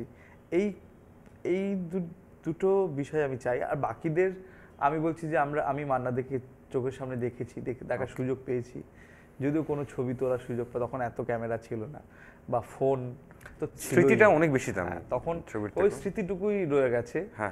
আর আরেকজনের কথা আমি বলবো যে ওই টাইম মেশিনে চড়ে গিয়ে সামনাসামনি বসে তার গান শুনতে চাই, তিনি হচ্ছেন মানবেন্দ্র মুখোপাধ্যায়। সামনে বসে তিনি হারমোনিয়াম নিয়ে গাইছেন, আমরা শুনছি তব অচিন্ত। আমি এই পয়েন্টটা থেকে একটা জিনিস তোমায় জিজ্ঞেস করবো, মানে ধরো তোমার সঙ্গে তুমি তোমার দিদির খুব ভালো সম্পর্ক বলে, কিন্তু পাশের জেলার কোনো গায়কের সাথে তোমার কেমন সম্পর্ক? পাশের জেলায় গায়ক বলতে তুমি কাকে মিন করতে চাইছো বলো? তোমার মাথায় কি আছে শুনি। আমি তাকে পাশের জেলা বলে ভাবতেই পারবো না। একটা অনুষ্ঠানে আমরা গান গাইছি উত্তীর্ণ মঞ্চে আলিপুরে, সেখানে দ্য লেজেন্ড অরিজিৎ সিং তিনি এসছেন প্রাইজ পাবেন বলে, তো প্রাইজ নিয়েছেন, আমরা গান গেয়েছি। তারপরে একটা লোভ হচ্ছে, যাই একটু দেখা করি, ছবি তুলি। ছবি তোলার পর এমন একটা কথা বললেন, আমি হতভম্ব হয়ে গেলাম। আমাকে বললো, সারেগামাপায় তো গান শুনেছি আমি, আর কিছু বললেন না। এবং সেখানে সিএম আছেন, অরিজিৎ দা আছেন, আরো অনেক শিল্পীরা আছেন, আমাদের সিনিয়রেরা, আমাদের বয়সী, আমাদের জুনিয়র অনেকেই আছেন। তো দ্যাট ওয়াজ দ্য মোমেন্ট। ওই একটা সেলফি আমি নেওয়ার সুযোগ পেয়েছিলাম। তো কোনো সময় কি গিয়ে মিট করেছো? না, আমি কখনো যাইনি, কারণ আমার মনে হয় যে মানে আকাশের চাঁদ যারা হয় না, তাদের দূর থেকে দেখে ওই জ্যোৎস্নাটুকু গায়ে মাখার মধ্যে একটা আলাদা আনন্দ আছে। কাছে গিয়ে হয়তো হয়তো আমি কাছে গেলাম, এমন তো বহুজনই যায় এবং কারণে যায়। তুমিও স্কুটি চালাও, উনিও স্কুটি চালান। হ্যাঁ, না সেটা হতে পারে, সেটা তুমিও গান গাও, উনিও গান গান। সেটা কোনো মিল নয়। ওনার মতন লিভিং লিজেন্ড তো আর হবে না, অরিজিৎদার মতন লিভিং লিজেন্ড হতে পারে না, আমি বিশ্বাস করি না। মানে যারা চলে গেছেন তারা তো লেজেন্ড অবশ্যই, আমি বলছি লিভিং মানুষ। লিভিং লিজেন্ড বলতে এখন তো অরিজিৎ সিং ছাড়া ভাবাই যায় না। এবং দুজন লিভিং লিজেন্ডের সাথেই আমার দেখা হয়েছে, এক তো অরিজিৎ দা আর দুই হচ্ছে শ্রেয়া দিদি। আমাদের সারেগামাপার যে বছর ফাইনাল হয় নেতাজি ইন্ডোরে, সেই বছর শ্রেয়া দিদি এসেছিলেন এবং তার সাথে দেখা করার, কথা বলার, একটা স্মৃতি রাখার, ছবি তোলার সুযোগ হয়েছিল। তো আমি মনে করি যে এই সমস্ত দিক থেকে I am very placed, very much. Yeah, we like to request you one thing. It's a point of request from me, সুরি সবারই পয়েন্ট থেকেই। এই যে পাশের জেলার যে মানুষটা আছে, তাকে কোনোদিন আমরা আমাদের এই শিউরিতে তোমার সঙ্গে এক মঞ্চে দেখতে পেতে পারি যদি তুমি একটু ইনিশিয়েটিভ নাও? না, আসলে অরিজিৎ দা এত বড় মানুষ এবং এত বড় লেভেল, এটা দেখো আবদার, ঠিক আছে, যদি কোনোদিন পসিবিলিটি হয়। ইচ্ছে তো মনের মধ্যে থাকে সবসময়, কারণ আমি জানি যে উনি ব্যক্তিগতভাবে ভীষণভাবে শাস্ত্রীয় সঙ্গীতের তালিম পাওয়া মানুষ, দারুণ তবলা বাজায় এবং দারুণ গিটারও বাজায়, দারুণ গিটার তো বাজাই, দারুণ ফাটিয়ে হারমোনিয়াম বাজায়। এবং ও চাঁদ সামনে রাখো জোছনাকে আমি শুনেছি পুরো, and he is a masterpiece person about the electronic music also, একদম একদম দুর্দান্ত ইলেকট্রনিক মিউজিক এবং নো ডাউট। এবং আমি একটা স্টুডিওতে রেকর্ড করতে গেছিলাম কিছুদিন আগে কসবাতে, তো সেই স্টুডিওতে অরিজিৎদার একটা গান রেকর্ড হয়েছিল, তখন অরিজিৎদার এত নাম হয়নি। ওই যে না রে না তো পারে না, ওই গানটা, ওই গানটার ডাবিং হয়েছিল। তো আমাকে যিনি রেকর্ডিস্ট তিনি বললেন যে আরে এই ঘরে বসেও গেয়ে গেছে। এবং কেমন কেমন ছিল বলো তো এক্সপিরিয়েন্সটা? বললো যে গানটা পড়ে বললো নায়ককে, বললে নায়ক, আচ্ছা ওর সাথে একটু কথা বলাবি আমাকে? তো কথা বলে টলে বললো কিছুক্ষণ একটা কোণাতে গিয়ে মুখ বুজে বসে থাকলো, কিছুক্ষণ পরে এসে বললো নিয়ে নে গানটা হয়ে যাবে। তো ওয়ান টেক ফাইনাল। তো ক্যারেক্টারটাকে ভেতরে নিয়ে যিনি গাইছেন তিনিই তো দ্য বেস্ট প্লেব্যাক সিঙ্গার। এই মুহূর্তে ভারতবর্ষে আর তো আমি ভাবতেই পারি না তাকে। এক্স্যাক্টলি জিনিসটাকে যতটা সহজভাবে ডেলিভার করা যায় ততটাই সহজ। এবং আমি শিউরিতে আনার কথা বলছো, এই ইচ্ছা তো প্রত্যেকের মধ্যেই থাকে, প্রত্যেকের মনেই থাকে, কিন্তু ওই রকম একজন আর্টিস্টকে নিয়ে এসে অনুষ্ঠান করার যে বাজেট, খরচ বা যে স্পেস প্রয়োজন, কোনোটাই কি আছে আমাদের কাছে? হয়তো আছে, হয়তো চেষ্টা করলে আমরা সেটা অ্যাচিভ করতে পারবো। কারণ শিউরি, হ্যাঁ, সেটা যদি আমাদের গভর্নেন্সে থাকা লোকজন তারা যদি ভাবেন কখনো যে হবে, বা কোনো সদিচ্ছার শক্তিওয়ালা ব্যক্তিও যদি চায়, তবে ব্যক্তিগতভাবে আমার মনে হয় যে খুব প্রাইভেট কোনো উদ্যোগের দ্বারা তাকে নিয়ে আসা একটু কষ্টসাধ্য, একটু কষ্ট, কারণ কস্টিংটা অনেক স্বাভাবিকভাবেই বেশি, কস্টিং এন্ড দ্য সিকিউরিটিজ। হ্যাঁ, অবভিয়াসলি। আমি এই জায়গাটাতে একটা জিনিস তোমায় জিজ্ঞেস করছি, কোনো দিন কোনো জায়গায় তুমি অনুষ্ঠান করতে গেছো, প্রবলেমও ফেস করেছো, আবার আনন্দও হয়েছে, অনেক রিক্রিয়েশনও হয়েছে, ছোট্ট একটা কোনো আনন্দের ঘটনা যেটা হয়তো হয় না, যারা বুকিং করে আর্টিস্টদের তাদের একটা প্রেশার থাকে, সো সেই প্রেশারে পড়ে হয়তো তোমার সঙ্গে কিছু একটা ঘটনা, যে ঘটনাটা প্রথমে হয়তো তোমার খুব আকস্মিক ভয় লেগেছিল, কিন্তু পরে তুমি যখন ভেবেছো খুব ওটা নিয়ে হাসি এসছে, এরকম ছোট্ট কোনো ঘটনা আছে? একটা না, অনেক আছে। তার মধ্যে একটা ঘটনা বলি, মালদায় অনুষ্ঠান করতে গেছি। ওকে, হ্যাঁ, মালদায় বর্ষাকাল, আমের সিজন আর মালদার গল্প। বাহ। মাহাদীপুর বলে একটা জায়গা আছে, সেটা একদম পুরো বাংলাদেশ বর্ডার। ওকে। তো সেখানে আমাদের একটা ভেন্যুতে অনুষ্ঠান, এবং সেটা সরকারি অনুষ্ঠান। তো সেই ভেন্যুতে অনুষ্ঠান এবং সেখানে গান গাইতে গেছি। এবং আমরা যখন মালদা থেকে বেরিয়েছি টাউন থেকে, আমরা জানি না কতটা দূর, কি বিষয়, অনেক দূর ওখান থেকে, ন্যাশনাল হাইওয়ে ধরে অনেকটা রাস্তা যাওয়ার পরে বাঁ হাতে দেখলাম প্রচুর লোকজন, এবং সেখানে গিয়েছি আমরা। তো সেখানে যাওয়ার পরে আমাদের ওখানকার যিনি ডিআইসিও সাহেব, তিনি এলেন, সই করালেন, যা ফর্মালিটিস আছে সেগুলো হলো। তো গান গাইতে উঠেছি। তো সেখানে সমস্ত কলেজ গোয়িং এজের ছেলেপিলে, আর কিন্তু তারা খুব বিশৃঙ্খল, সাংঘাতিক বিশৃঙ্খল, চেয়ার ছড়াছড়ি হেন তেন এই সমস্ত চলছে। তাই আমি ভাবলাম যে এখানে কি গান গাইলে তারা খুশি হবে, আমি তো বুঝতে পারছি না। তো সেখানে আমি 4-5টা ফোক গান গাইলাম, তো তারা খুব এনজয় করলো, আমি চলে এলাম। তারপরে ছিল একজন ফিমেল আর্টিস্টের গান, সেই মঞ্চে ওঠার পরে শুরু হলো এক বিভ্রান্তি, এক বিভ্রাট, সেই চেয়ার ছোড়াছুড়ি, লোকজন ওকে ধরে ছুড়ে দিচ্ছে ওইদিকে, ওকে ধরে ছুড়ে দিচ্ছে ওইদিকে, বিশৃঙ্খল পরিস্থিতি। মিনিটের মধ্যে পরিবেশ, কোনো কারণ নেই কিন্তু মিনিটের মধ্যে পরিস্থিতিটা একটা আউট অফ কন্ট্রোল, যাচ্ছে তাই হয়ে গেল। পুলিশরা এলেন, পুলিশ এসে বললেন যে আর অনুষ্ঠানের দরকার নেই এখানে, আপনারা গাড়িতে উঠুন। আমরা গাড়িতে উঠলাম, গাড়িতে যাওয়ার পথে আমাদের ইভেন্ট ম্যানেজমেন্টের ছেলেরা বলছে, দাদা আজ তো অনেক ভালো পরিস্থিতি, কালকে এখান থেকে চেয়ার চুরি করে পালিয়ে গেছে এবং বাড়িতে নিয়ে নিজস্ব ভাগ করে। এবং you feel so lucky enough যে গায়ককেও তুলে নিয়ে চলে যায়। হ্যাঁ, না ভালো লেগেছে বলে নিয়ে গেলাম। তখন এইটা পরে মনে করলে খুব হাসি পায় যে আমরা কি পরিস্থিতির মধ্যে গেছি। এবং কেউ তো এমনও জানি না, সেটা গুজব হতে পারে, কেউ তো এমনও বলছিল যে এখানে বন্দুক টন্দুকও থাকতে পারে, যারা গান শুনতে এসে তাদের ভালো না লাগলে আবার দুর্গাপূজার সময় টোটা ফাটানোর মতো ফায়ার টায়ারও করতে পারে। আমরা বাবা এই গান গাইতে এসে প্রাণ দেবো না কিছু, এই ভয়টা একবার প্রাণের ভয় এসেছিল বটে।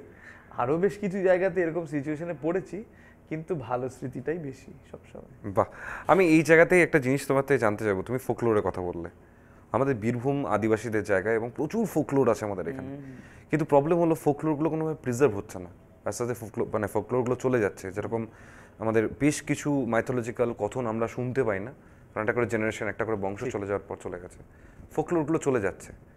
বাট সেই জায়গায় দাঁড়িয়ে এখনকার বাংলা মিউজিক ইন্ডাস্ট্রি বেশ কিছু ফোকলোর, কিন্তু তাদের কাছে স্টক অফ ফোকলোর কিন্তু খুব কম। ওই কয়েকটাই ফোকলোর আছে যেগুলোকে ওরা এদিক ওদিক করে এদিকে মডিফাই করছে। তো সেগুলোকে প্রিজার্ভ করা বা সেগুলোকে মডিফাইড করে বা সেরকম আর্টিস্টকে মডিফাইড করে সামনে নিয়ে আসার আগামী 5 বছরের শিউরিতে তোমার কোনো প্ল্যানিং? আমার দেখো, আমার সাবজেক্টটা অ্যাকচুয়ালি ফোক মিউজিক তো নয়।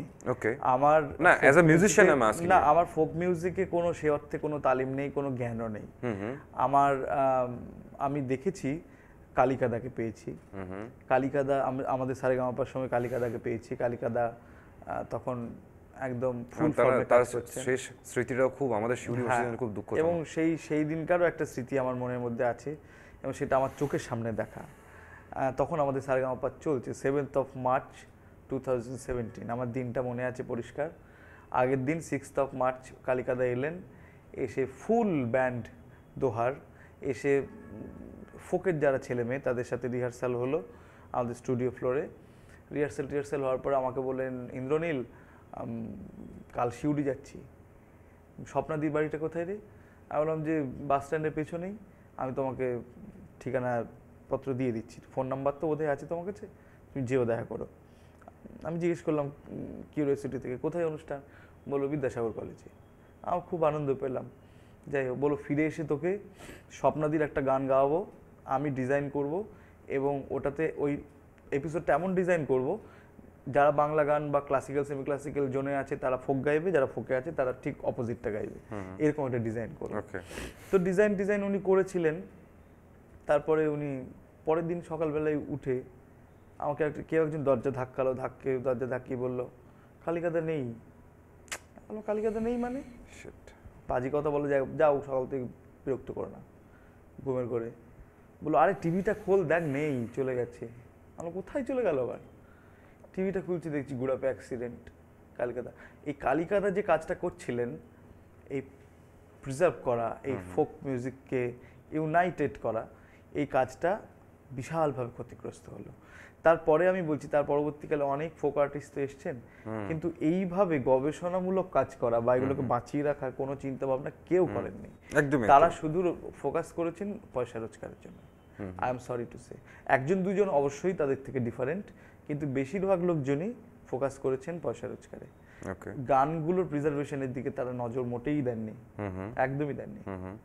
শিউরির অনেকের মানে কথাবার্তাতে আমরা শুনতে পাই যে তুমি শিউরির প্রচুর লোকের সঙ্গে মানে চট করে কথা বলো না, ইউজ টু অ্যাভয়েড দেম। কে বলেছে তোমাকে? কেউ বলেছে না, সব জায়গায় কথা, আমাদের কাছে খবর আছেই, তবে না আমরা প্রশ্ন করছি তোমায়।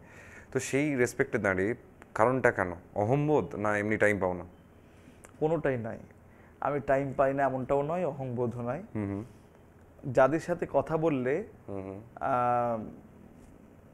ভালো বোধের চেয়ে বিরক্তিবোধ বেশি হয়, তাদের সাথে আমি একটু এড়িয়েই কথা বলি। আর দ্বিতীয় কথা হচ্ছে যে খুব অ্যাবসার্ড কিছু প্রশ্ন তারা করেন, বা এমন কিছু রসিকতা তারা করেন যেটা আমি নিতে পারি না। ওকে, আমার মনে হয় যে সেটা আমার পক্ষে নেওয়া so you love to stay in your own cocoon. একদম না, আমি সেটা বলছি না, কিন্তু তাদেরও বোঝা উচিত যে কতটা বলা যায়, কতটা বলা যায় না। এক্স্যাক্টলি। তো যে ক্ষেত্রে আমি দেখি তারা তাদের আউট অফ দ্য লিমিট বলে চলেছেন, আমি সেখান থেকে সরে যাই। আমি শুধু এখানে একটা জিনিস তোমার থেকে জানতে চাইছি, সেটা হলো যে that is your choice of living, ঠিক আছে, কিন্তু অনেক মিউজিশিয়ান শুরুতে আছেন যারা হয়তো মানে গান নিয়ে চর্চা করছেন, যেমন তোমার প্রথম দিকে গুরুর নাম করলেন, এবং আরও অনেক রকমের মিউজিশিয়ান শুরুতে আছেন। এইরকম কোনো দিন তোমার থেকে কোনো ইনিশিয়েটিভ আমরা শুনতে পাই না যে যেখানে সব রকমের মিউজিশিয়ান নিয়ে একটা শো তুমি অর্গানাইজ করলে, সব রকমের মিউজিশিয়ান? না, প্রথম কথা হচ্ছে শো অর্গানাইজ করাটা আমার কাজ নয়। আর দ্বিতীয় কথা হচ্ছে যে সকলকে এক মঞ্চে নিয়ে আসার মানে ইচ্ছে বলবো না, ইচ্ছে হয়তো থাকলেও কিছু কিছু এমন বিষয় থাকে, মানে একটা কি হয় জানো তো, কিছু কিছু মানুষ থাকেন, ওই যে কুয়োর ব্যাঙ বলে না, কুয়োর মধ্যে যে ব্যাঙ পড়ে যায় ওইটাই তাদের জগৎ হয়ে যায়। ওকে। তো কিছু কিছু মানুষ থাকেন যারা ওই জগৎটার বাইরে বেরোতে চান না, এবং বাইরের পৃথিবীটা এসে দেখতেও চান না, এবং তারা সেই কুয়োর রাজা। কিন্তু যিনি কোলা ব্যাঙ তিনি কিন্তু কুয়োর রাজা, তিনি সবটা ডমিনেট করেন, কিন্তু তিনি বুঝতে পারেন না যে ওই কুয়োটার বাইরে অনেক সমুদ্র আছে, মহাসমুদ্র আছে, নদী আছে, পুকুর আছে। ফলে তাদের সাথে কাজ করার অনেকগুলো ডিসঅ্যাডভান্টেজ আছে। ওকে, অনেক ডিসঅ্যাডভান্টেজ আছে, কারণ তারা নিজেদের কথা ছাড়া অন্য কোনো অপোনেন্ট কথা সহ্য করতে পারেন না, কোনো বিরুদ্ধ মত, মানে এক্সচেঞ্জ অফ আইডিয়াস হয় না, না বিরুদ্ধ মানে ব্রেনস্টর্মিং হয় না, হ্যাঁ শুধু ক্রিটিসিজম হয়। হ্যাঁ, শুধু বিরুদ্ধ মতকে এন্ডোর্স করতে পারে না। তুমি বলতে যাচ্ছ তারা কাইন্ড অফ ক্যাকড়া হাইপোথিসিসের কাঁকড়াগুলো। ওই আমি কি বলবো আর তাদের, সেই জন্য আমি খুব একটা, কিন্তু যাদের সাথে আমার যথেষ্ট ভালো সম্পর্ক আছে, আই আন্ডারস্ট্যান্ড দ্যাট পয়েন্ট। আমি একটা জায়গায় এখান থেকে আমি ক্রস করছি। I don't like to elaborate those things. See, I'm a positive person, so I love to live in my positive zone. So I just wanted to ask you, you sing many type of songs, cover, নিজের গান, এই গান, ওই গান। Unfortunately আমাদের গোটা বীরভূম ডিস্ট্রিক্টের মধ্যে শিউরি খুব পিছিয়ে আছে। কি বিষয়ে?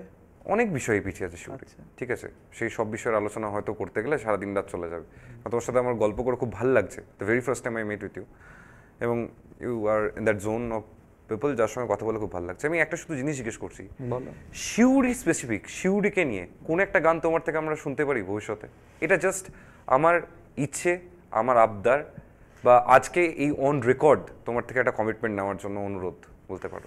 না, শুধুমাত্র শিউরিকে নিয়ে আমার কোনো দরকার নেই গানটা 1000 লাইন্স হতে হবে, গানটা বিরাট বড় হতে হবে, গানটা 1 মিনিটও হতে পারে, বাট শুধুমাত্র শিউরিকে নিয়ে, যেহেতু তুমি শিউরির থেকে বিলং করো, জাস্ট ফর 1 মিনিট, এখনই অ্যাট প্রেজেন্ট তো আমি বলবোই না, ফিউচারে যেটা তুমি শিউরির জন্য তৈরি করে দিয়ে গেলে, যেটা আমরা যদি অন্য কোথাও যাই আমরা তোমার গানটা গেয়ে গেয়ে বলবো যে দেখো এটা আমাদের শিউরি। হতে পারে, ভবিষ্যতে হতেই পারে, কিন্তু আমি একটা কথা বলছি যে এখন যেটা মেন প্রবলেম হচ্ছে, মানুষজন শোনে কম, গায় বেশি। ওকে, হ্যাঁ, গ্রামাটিক্যাল মিস্টেক তো প্রচুর আছে, সেটা শোনে কম, গায় বেশি। এই যে শোনা, মানুষের যে শোনা কম, এই শোনা কমটা থেকেই শুরু হয় না গাওয়ার প্রবণতা, কিন্তু তারা গাইতে চান। আমার কাছে প্রতিদিন অসংখ্য ইউটিউব লিঙ্ক আসে, অসংখ্য ভিডিও আসে, অসংখ্য অডিও আসে, তারা দাদা একটু শুনে জানাবেন, দাদা একটু শুনে লিখবেন, দাদা ভালো লাগলে একটু শেয়ার করবেন। আমি কেন করতে যাব share? Why should I share the link? Why should I share the music? যেটা আমার ভালো লাগবে সেটা কাউকে বলতে হবে না।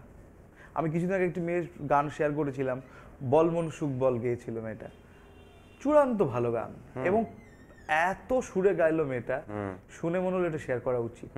এবং শেয়ার করার পরে আমাকে একজন খুব বড় মিউজিক ডাইরেক্টর, আমি নাম করে দিচ্ছি, নীলায়ন দা বাঘা যতীনের মিউজিক ডাইরেক্টর, নীলায়ন দা আমাকে ফোন করে বললো মেয়েটির নাম্বারটা একটু আমাকে পাঠাবে, আমি একটু ওর সাথে কথা বলতে চাই, ভবিষ্যতে কিছু কাজ আসছে, আমি পাঠাবো। সে কিন্তু ওখানে সুযোগ পেল। নীলায়ন দা আমাকে কোনোদিন ফোন করেনি কাজের জন্য। আমি বলছি তোমাকে, বাট দ্য থিং ইজ ওই বিষয়টা থেকে কিন্তু সুযোগ একটা এলো ওর কাছে, এমনটা নয় আমি শেয়ার করলে সুযোগ আসবে, এরকম কোনো কথাই নয়। কিন্তু আমি কোয়ালিটি অফ দ্য মিউজিক সেটা যদি আমাকে অ্যাট্রাক্ট না করে আমি শেয়ার কেন করতে যাবো ভাই, প্রথম কথা। ঠিক সেই কারণেই আমি এই যে শিউরি নিয়ে গানের কথা বলছো, আমি জানি না কতটা কি হবে না হবে, কিন্তু আমি খুব একটা আশাবাদীও নই জানো তো। কারণ আমাদের শিউরির মানুষজন, বেশিরভাগ মানুষজনই একটু এডুকেশনের দিকে বেশি ঝোঁকে। এক্সট্রা ক্যারিকুলার অ্যাক্টিভিটিস, গান বলো, আঁকা বলো বা অন্যান্য কিছু বলো, সেগুলো যেন আস্তে আস্তে কমে যাচ্ছে। আবার কমে যাচ্ছেই বা বলি কেন, তাহলে আমার একাডেমিতে এত ছেলে মেয়ে আসে কেন? তাদের বাবা মারাই তো নিয়ে আসে। কিন্তু ওই যে মানে কোয়ালিটি অফ লিসনিংটা কমে যাচ্ছে, শোনার যে একটা গুণবত্তা থাকে, একটা গুণমান থাকে, সেটা কমে যাচ্ছে। তারা এত সস্তা মিউজিক শুনতে সবার কথা বলছি না। এবং শিউরিতে আমি দেখেছি একটা খুব প্রকট একটা ডিভিশন আছে, mass people and class people, এই ডিভিশনটা আছে। এটা আমি লক্ষ্য করি সব সময়। এই যে ক্লাসিক্যাল ফেস্ট একটা হলো সরকারিভাবে শিউরিতে, পণ্ডিত তেজেন্দ্রনারায়ণ মজুমদার, পণ্ডিত তন্ময় বোস বাজাতে এলেন, তুমি ভাবতে পারবে না ভিড়টা। আমি গেছিলাম, I was also present there. ভিড়টা তুমি তাহলে তো বলবে মাত্রা ছাড়া ভিড়, এত লোক এসছেন জানি এবং হল ভর্তি লোক একদম। অথচ খুব যে প্রচার হয়েছে বা সবাইকে জানান তা নয়, তারা কিন্তু এসছেন ওই মিউজিকটার অ্যাট্রাকশনে। এবং শেষ অবধি, লাস্ট স্ট্রিং অবধি যতক্ষণ উনি বাজিয়েছেন ততক্ষণ পিন ড্রপ সাইলেন্স। এটা ক্লাস পিপল। আবার তুমি বলো খোলা মাঠে যে ওপেন এয়ার অনুষ্ঠানগুলো হয় আমাদের, ডিসেম্বরে হোক, জানুয়ারিতে হোক, নভেম্বরে হোক, এই শীতকালে বলছি, এই যে ওপেন এয়ার অনুষ্ঠানগুলো হয়, সেখানে তো প্রচুর মানুষ তো যান সেখানে। এবং তারা সেখানে তুমি ওই খোলা মাঠে তুমি একটা ক্লাসিক্যাল ফেস্ট করো তো, আমি দেখবো কটা লোক আসে। ডিভিশনটা আছে, মিউজিক্যালি বলবো, কালচারালি বলবো, একটা ক্লাস অ্যান্ড মাস পিপলের ডিভিশন। আমি কাউকে ছোট করছি না, কিন্তু দে বোথ আর অডিয়েন্স, এবং তাদের প্রত্যেকে একদম, তাদের প্রত্যেকের বিভিন্ন স্বাদ গ্রহণ করার অধিকার আছে, তারা সেটা করবেন। কিন্তু আমি বলছি এই ডিভিশনটা কলকাতা শহরে যেন অনেক কমে গেছে। কলকাতা শহরে একটা মিক্স বিষয় হয়ে গেছে না, মিক্স কালচারের মতন, সেইটা শিউরি শহরে সামহাও এখনো হয়নি, কিন্তু হতেই পারে যে কোনো সময়, কারণ বাইরের ইনফ্লুয়েন্সটা তো আসছে সব সময়। আর এই ক্লাস অ্যান্ড মাসের তফাৎটা আরো বেশি প্রকট হচ্ছে। একদমই তাই। অ্যাকচুয়ালি ব্যাপারটা কি জানো তো, মানে যদি কোনোদিন কেউ সঙ্গীত সাধনা না দেখে থাকে বা ফিল না করে থাকে, তার পক্ষে সঙ্গীতটা যে সাধনার একটা রাস্তা, এটা বোঝাও সম্ভব নয়।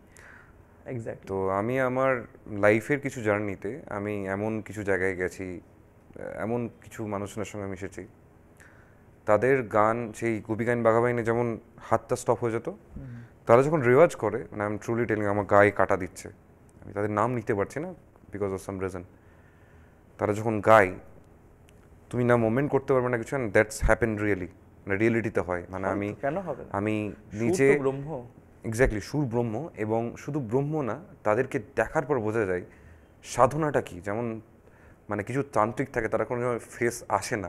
আমি অখিল বাবুর গান যেমন শুনেছি, এবং এরা গীত গোবিন্দের গান গায় থাকেন, উনি এসেছিলেন শিউরিতে একবার। এবং আমি মানে আমার লাইফের কিছু মোমেন্টে এরকম কিছু মানুষজন, এবং আমার নিজেরও মানে গান শুনতে ভালো লাগে বলে আমি গোটা ভারতবর্ষে ঘুরে বেড়াই বেশ কিছু জায়গায় কাজের জন্য।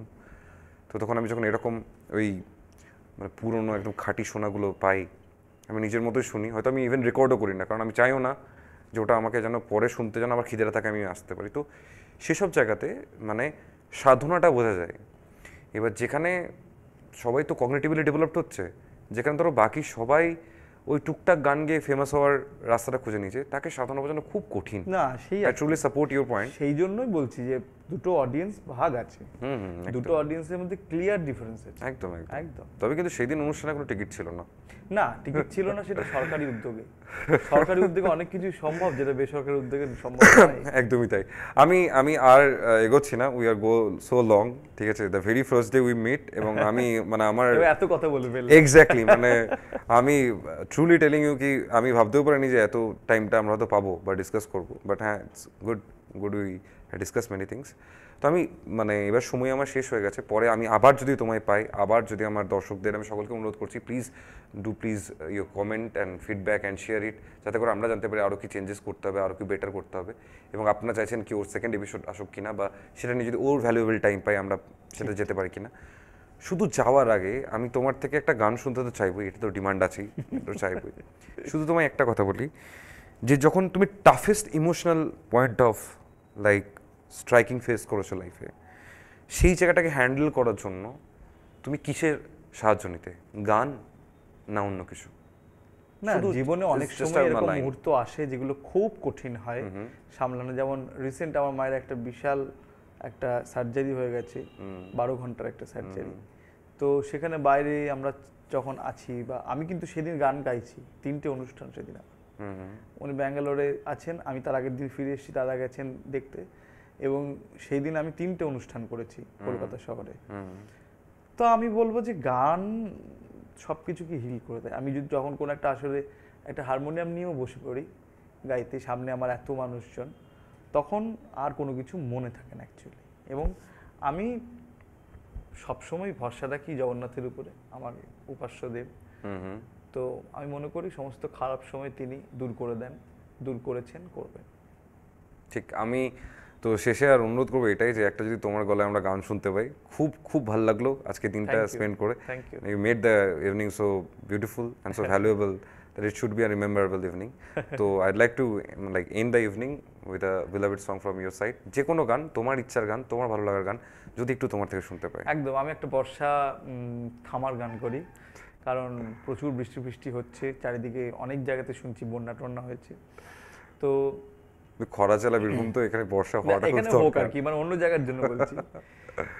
ওগো বর্ষা তুমি ঝরো না গো মন জোরে,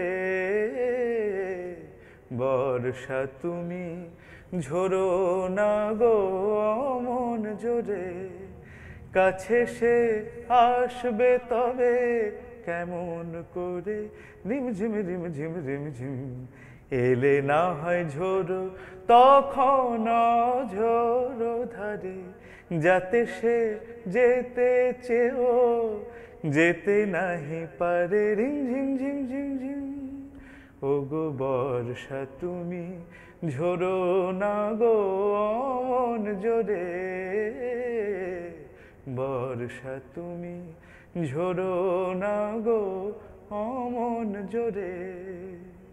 অনেক ধন্যবাদ জানাই ইন্দ্রনীলকে, এবং এতটা টাইম দেওয়ার জন্য স্পেশাল থ্যাংক ইউ। আমি সকলকে জানাই অনেক ধন্যবাদ যে পুরো ভিডিওটা দেখার জন্য, এবং সকলের কাছে অনুরোধ করছি আবারও প্লিজ লাইক করুন, শেয়ার করুন, এবং কমেন্টে জানান যে কী কী আপনার ভালো লাগলো, কোন জায়গাটা মডিফাই করলে আরও বেটার হতো। আর আপনার চ্যানেল S2S মিডিয়ার সঙ্গে থাকতে ভুলবেন না।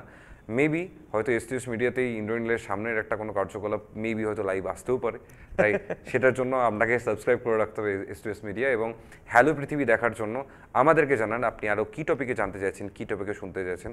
হ্যালো পৃথিবীর পডকাস্ট সকলকে জানাই অনেক ধন্যবাদ। নমস্কার।